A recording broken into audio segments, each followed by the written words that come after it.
In our final section, we'll take a look at if there is extraterrestrial life and we're able to find it, how would we be able to communicate with it? Now imagine if an alien spacecraft visited our solar system, and imagine it came flying in from this direction. It saw Mars and Venus and perhaps Mercury, but not Earth, as Earth happened to be on the other side of the Sun at that time. Mars and Venus have similar atmospheres to one another, mostly carbon dioxide, some ammonia, and some other trace gases thrown in. Aliens would probably assume that our solar system was uninhabited, and the other planet orbiting between those worlds would probably be of similar chemical composition, but they would be wrong. As they fly past the Sun and see the Earth, they would know immediately that Earth was inhabited. Even if they didn't choose to fly close enough to see organisms, they would definitely be able to tell. How? Well, life actually causes changes in the surface of the planet, its oceans, and the atmosphere. It would prove to aliens that there had to be life on the surface, and actually in relatively high concentrations, because the oxygen and nitrogen amounts in the atmosphere only exist as a result of processes by living things. These are called biosignatures. We're looking not just for life directly, but for signatures or evidences of life existing. Life has changed Earth's atmosphere. Photosynthetic organisms create oxygen. Living things also produce methane as they decompose, or even as flatus, which is the nice way of saying farting. If methane and oxygen were produced by processes other than as a result of life, that methane would break down the oxygen over time. And so the fact that both of those gases exist on Earth at the same time, that indicates that both of those gases are actively being created. In addition to just regular oxygen, Earth has ozone, which is a special form of oxygen. That's chemical formula O3 instead of the normal diatomic O2. Though ozone itself in a planet's atmosphere doesn't prove that there is life, it is a positive sign, as ozone provides a protection for those living things on the surface from the ultraviolet radiation from the sun. Life on other planets also probably needs a protective ozone layer. In addition, vegetation itself, green plants, produce a biosignature. Here you see in this diagram a rather complex diagram showing you spectra of different materials. Water and soil each produce their own distinctive chemical signatures. But here, where you see this red edge, we see an absorption feature that is characteristic of green plants in the red range of wavelengths. This is called the red edge, and this is actually something that we could detect on other planets from Earth just using instruments called spectroscopes. Biosignatures of themselves, though, are not proof of life. Oxygen and methane are not always formed by life. Methane seeps naturally from vents in the ocean floor. Oxygen is even produced on Mars as the carbon dioxide in the atmosphere reacts with sunlight. But it does so in much smaller amounts than it does on Earth. Oxygen is not always necessary for life either. Remember, there are a lot of Earth archaea species that do not need oxygen at all, and some of which are actually even poisoned by oxygen. And oxygen levels themselves have changed on Earth over time. So just these biosignatures alone do not prove life, but they may be indicative of life. Other gases can also be biosignatures on planets without oxygen. Ethane, nitrous oxide, and even organic sulfur could be evidence of possible living things on other planets, even if oxygen is not present.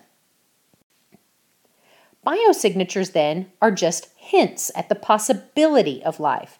Remember, we have increased amount of confidence in the presence of life the more of these biosignatures we have. If we find liquid water, we find water vapor, we find moderate temperatures, we find some of these gases that are necessary for metabolic processes. It doesn't prove that there's life, but it proves that the possibility of life exists. Now, just because we don't see biosignatures doesn't automatically mean that there is no life. It's possible, we just aren't able to see it. Maybe there are living things there, they're just not producing enough of the biosignatures for us to be able to see it. Maybe we aren't even looking for the right biosignature. Remember, just because we have water and carbon-based life forms on this planet doesn't mean that that's necessarily true of any other planet. In addition, the life could be subsurface, and we're not seeing biosignatures occurring at the surface. Or maybe the life is just not expansive enough that it's not changing the planet enough for it to be detectable. But it could in fact be that a planet is habitable, yet uninhabited, meaning the conditions are right for life, the life just does not exist. So, what we want to do is use remote sensing techniques to find biosignatures, meaning not actually having to be there to detect it in person, but using different types of technologies to sense that life from a distance. Remember, we can actually use different wavelengths of light to detect information in different types. Spectroscopy is one of the techniques we've talked about already. It's a branch of chemistry using light that's emitted from objects or radiated from objects to determine their chemical composition. Remember, in the lab that we did back in the section on stars, we looked at how we can tell what stars are made of by comparing their spectrum with spectrum of gases that we know here on Earth. As light is passed from a planet or from a star through a spectroscope, we can actually analyze the chemical composition of that star or that planet or that atmosphere to determine what it is made of. Now, doing this for a star is much simpler than it is for a planet. Exoplanets are very, very dim and very far away, and usually relatively close to bright stars, so it's not easy to identify the planet as distinct from its star. So, take a look at this diagram. What we actually have to do is image the star and the planet together. Wait for the planet to pass behind the star, image the star alone, and then actually subtract the two results to determine what portion of that spectrum is actually coming from the planet itself. Now let's go back to our own solar system and take a look at the composition of Venus, Earth, and Martian atmospheres. What we see is that there is something that's common across each one of these atmospheres. This carbon dioxide feature says that Venus, Earth, and Mars all contain carbon dioxide in their atmosphere. However, the major difference between each of these is this O3 ozone that we find on Earth and the water vapor that we find in Earth's atmosphere. Both of these are unique to the Earth and are not found on either Mars or Venus. We would expect to find similar spectra to those of the Earth on habitable exoplanets. The next most important thing is to determine which of these are more important than others. How do we prioritize this information? Well, if we're assuming aerobic life that needs oxygen, presence of O2 or O3 would be necessary. Water, not necessarily as a biosignature, but would probably be necessary for living things. Carbon dioxide is something we need to look for if we're looking for photosynthetic organisms. And CH4 methane is often produced by life, but isn't necessarily a reliable biosignature, as that can occur through geologic processes as well. So remember, there are lots of different biosignatures that we can look for, but it will vary depending on the type of organisms that live on the planets. We can also look for that red edge or that characteristic absorption feature that we see that comes from plant life, chlorophyll.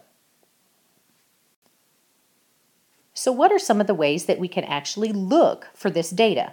Well, you see an image here of the Hubble Space Telescope. It actually was used to detect some sodium in the atmosphere of a hot Jupiter.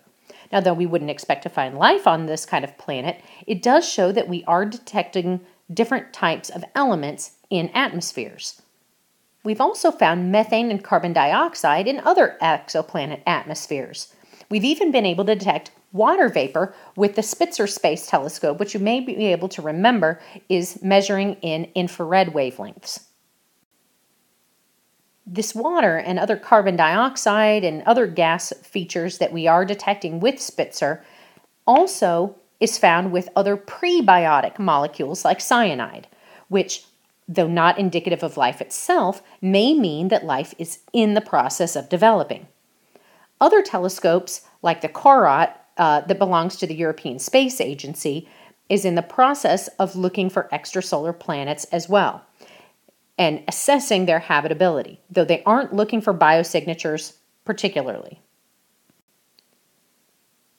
In addition, the ongoing Kepler mission is finding more and more Earth-sized planets, many of which actually occur in the habitable zone, and thousands overall. There are also a lot of future missions that will be looking at this data as well. In particular, the James Webb Space Telescope that NASA will be launching in 2018, that's sometimes called the replacement for Hubble, will be looking for a lot of these types of data. And other large telescopes are either already in construction or at least in the planning stages.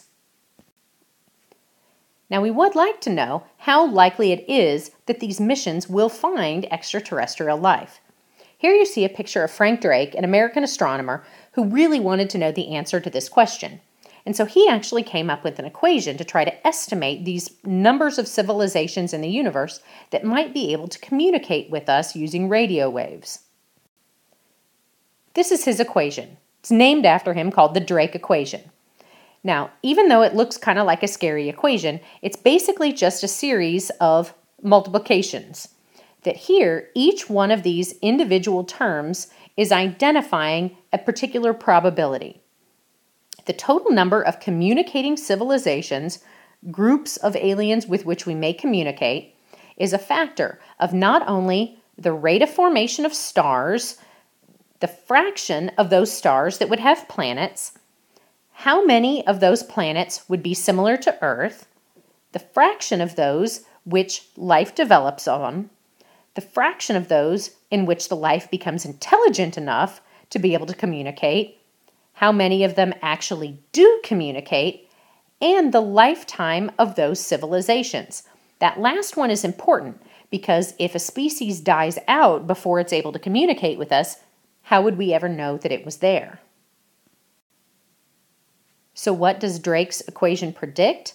Well, he has estimated that there are at least 10,000 communicating civilizations that may exist in our Milky Way galaxy alone. Now, since most stars seem to have planets, and we find more and more and more exoplanets the more we look, this number may actually increase. And if this number is even anywhere near correct, imagine how many communicative civilizations could exist in the entire universe, totaling hundreds of billions of galaxies. We've actually already tried to contact them. We've sent out several messages, either through radio waves or actually on board of several spacecraft that have left our own solar system. On Pioneer 10 and 11, we have a couple of spacecraft carrying gold plaques that have images of humans and also demonstrating our position in our solar system and how those spacecraft left our solar system. In addition, a couple of other images you see is the location of our solar system and our star as compared to several other prominent pulsars in our galactic neighborhood, and an image of a representation of a hydrogen molecule. Each of the Voyager spacecraft carried a similar record that not only included some of those same images, but also recordings in many different languages. And though these spacecraft may never come in contact with any alien civilization, they are out there. Here you see an image of the Arecibo radio telescope in Puerto Rico. In 1974, we sent out a message toward the M13 star cluster. Now, that cluster is so far away that even traveling at the speed of light, the message will take 25,000 years to get there. So That's a pretty long time, considering we just sent it in 1974. But this message contains the numbers 1 through 10, the atomic numbers of CHNOP, carbon, hydrogen, nitrogen, oxygen, and phosphorus, information about DNA structure, an image of a person, and the telescope, and some other information about Earth and our solar system for anybody who might be listening. And other messages have been sent as well. Unfortunately, none of these messages are even likely to reach alien ears because as the signal gets farther and farther and farther away from Earth, its quality degrades. And the spacecraft themselves are small and not likely to be picked up. But one group that's very intent on trying to find some of these signals from alien civilizations is called SETI, the Search for Extraterrestrial Intelligence. Here you see what looks like an array of satellite dishes. These are actually radio telescopes that are in New Mexico that are part of a group called the Very Large Array, or the VLA. In addition, Frank Drake's Project Ozma from back in 1960 used this 84-foot telescope to search 2 sun-like stars for alien radio signals. And though they didn't find anything, it's been said that the probability of success is difficult to estimate, but consider that if we never search, the chance of success is 0. And though we haven't searched for a very long time, we have searched a lot of different stars. No signal has yet been found, and it's been determined that we live in a quiet neighborhood in our galaxy. Here you see a couple of images of large radio telescopes. There's also been done what's called piggyback research, meaning that even though the telescope isn't dedicated to searching for extraterrestrial signals, when it's pointed at specific targets doing other work, other research can piggyback or look for signals in their data as well. Still, nothing has yet been found. But chances of finding something increase as we get more and more and more arrays of radio telescopes online. So after all this time looking, have we found anything at all? Well, there actually was a set of data back in 1977 that meant something to one radio astronomer. It was the strongest signal that had ever been detected, 30 times stronger than normal signals, and it lasted for 72 seconds, but then was never heard again. Now, the VLA, the Very Large Array, that's much more sensitive, was actually looking in that same area of the sky and didn't detect the signal. So what was it? Well, we don't know, but probably not aliens. So nothing's been found so far, but as our instruments get better and better and our ability to detect small rocky planets similar to Earth is improving, there is still hope.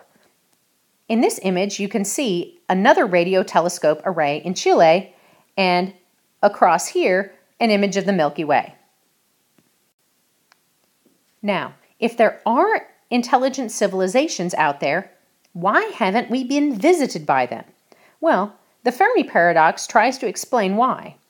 Maybe there isn't anybody out there. Maybe they don't know we exist. Maybe they know we're here, but they don't have the technology to get here. Maybe they do, but they don't want to contact us. Maybe they see how we behave and they're scared of us. Or maybe they've already destroyed themselves. Perhaps they just think that we're not all that impressive, kind of like looking at animals in a zoo. But it is possible that someday we may make contact with an alien civilization. If so, how would we react? Would we be fascinated by them? Would we be afraid and thrown into a state of panic? It probably depends on whether it's a faraway signal, just something that we're detecting, if it's a microbe, or if it's a traveling civilization that poses a threat to us. Much like humans, any advanced alien civilization would probably not be completely warlike or completely peaceful, unlike many movies suggest. The War of the Worlds was a book written by H.G. Wells that depicts an alien civilization that's coming to take over Earth in a hostile fashion. The scene in the picture on the left comes from The Day the Earth Stood Still. In this movie, a Martian and his robot come to Earth to lecture the Earthlings on their warlike ways, to let them know that Earth will be wiped from the solar system if we aren't able to better get along, as do the more advanced civilizations in the rest of our solar system. It's an excellent movie you should check out if you ever have an opportunity. Now, what if we find an alien civilization? How would that affect Earth's religions? Do aliens have religion? And either way, would we be willing to accept their points of view? Would Earth religions accept the idea of extraterrestrials as God's creatures? Islam does. Would other groups accept them? It's a question that's actually being considered by academic wings of a lot of various religions. Now, if these civilizations are found, should the people of Earth be told? And who should represent the Earth in any communications that should happen with these extraterrestrial civilizations?